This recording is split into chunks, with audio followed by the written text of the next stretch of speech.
एकादशी समं व्रतं न भूतो न भविष्यति धर्मराज सहस्राणि सत्यम सत्यम वदाम्यहम्। अर्थात एकादशी व्रत के समान न पहले कोई व्रत हुआ है न आगे भविष्य में होगा।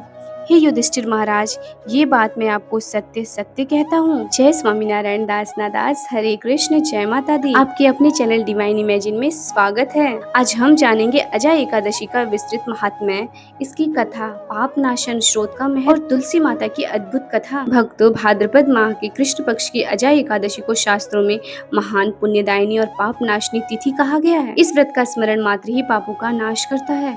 इसका व्रत करने से आत्मा शुद्धि होती है और कथा श्रवण मात्र से मनुष्य को विष्णु धाम की प्राप्ति होती है। तो इस कथा के अंत तक जरूर बने रहिएगा। इस दिन उपवास, हरि स्मरण, भजन कीर्तन और कथा श्रवण करने से जीवन में सुख, समृद्धि और धर्म और मोक्ष के द्वार खुल जाते हैं। कहा गया है, जैसे गंगा जी में स्नान करने से समस्त पाप नष्ट हो जाते हैं, वैसे ही अजय एकादशी का व्रत करने से सारे पाप धुल जाते हैं। अजय एकादशी का स्मरण करने से ही जन्म जन्मांतर के पाप मिट जाते हैं, भगवान विष्णु की कृपा मिलती है। कथा श्रवण करने से मोक्ष का मार्ग प्रशस्त होता है। अब चलते हैं एक दिव्य यात्रा पर, जहां भगवान श्री कृष्ण और युधिष्ठिर महाराज के बीच संवाद हो रहा है। ये पुंडरीकाक्ष, मैंने श्रावण शुक्ल पक्ष की एकादशी का महात्म्य आपके श्रीमुख से सुना। कृपा करके मुझे भाद्रपद मास के कृष्ण पक्ष की एकादशी के विषय में बतलाइए। इसका क्या नाम है, इसका व्रत किस प्रकार करना चाहिए और इसके करने से क्या फल प्राप्त होता है। भगवान श्री कृष्ण ने कहा, हे राजन, भाद्रपद मास के कृष्ण पक्ष की इस एकादशी को अजय एकादशी कहते हैं। इसका व्रत करने से मनुष्य के सभी पाप नष्ट हो जाते हैं। यह लोक और परलोक दोनों में यह व्रत कल्याणकारी है।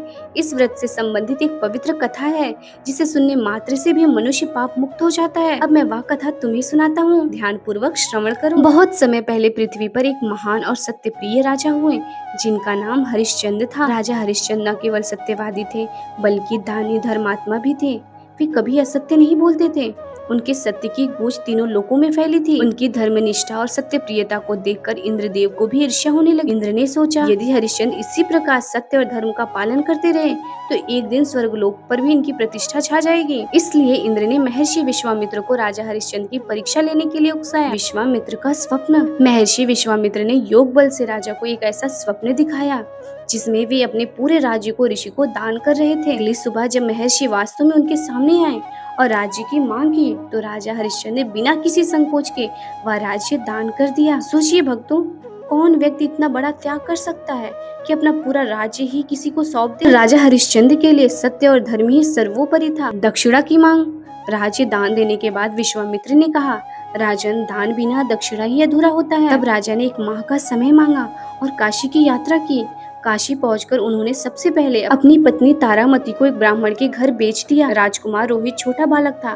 प्रार्थना करने पर ब्राह्मण ने उसे माता के साथ रहने दिया और स्वयं राजा हरिश्चंद्र ने अपने आप को एक चांडाल को बेच दिया और शमशान में चौकीदार का काम करने लगे। अब देखते हैं शमशान का जीवन।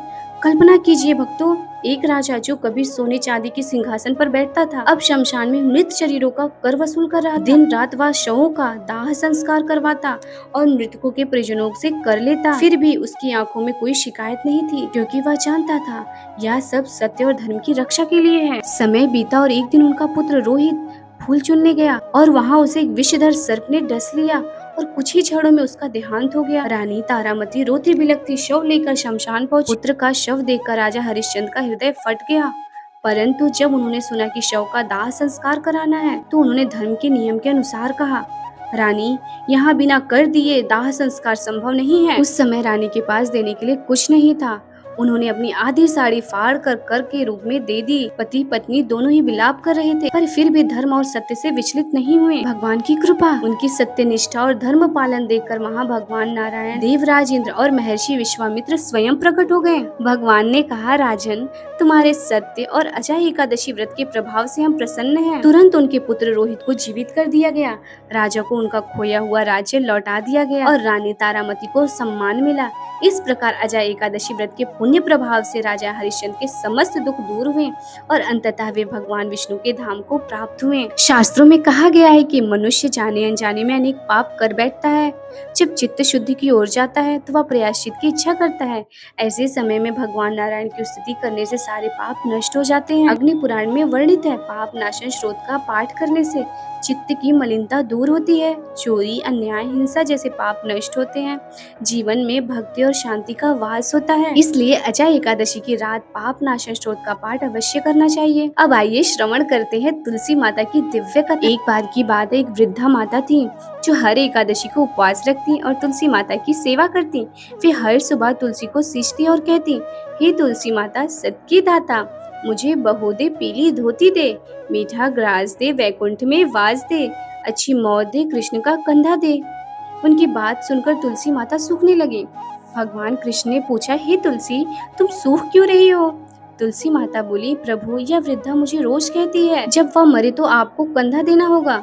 मैं सब दे सकती हूँ, पर कृष्ण का कंधा कहाँ से लाऊं?